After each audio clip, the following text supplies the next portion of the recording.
विभिन्न रङहरूको पर्व फागु पूर्णिमा होलीको पावन अवसरमा सम्पूर्ण आमा बुवा दाजुभाइ तथा दिदीबहिनीहरूमा हार्दिक मंगलमय शुभकामना व्यक्त गर्दछु। आत्मीय एवं हार्दिकताका साथ मनाइने होली पर्वमा यहाँहरू सबैको जीवन अत्यन्त उल्लासपूर्ण रूपले बितोस् भन्ने पनि म कामना गर्दछु।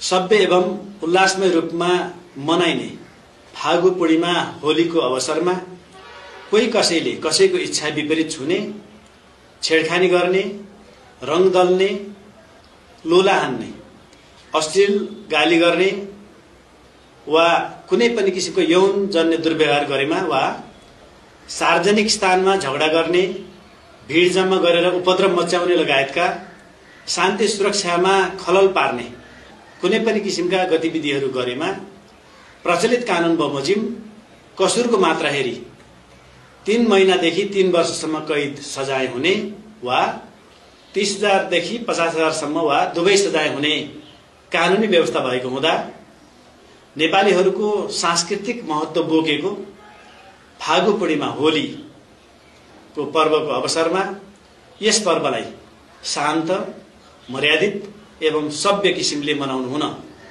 सबैमा लुम्बिनी प्रदेश प्रहरी कार्यालय हार्दिक अपील गर्दछ। यहाँहरू सबैको दिन शुभ होस्। फागु पूर्णिमाको पुनः शुभकामना छ।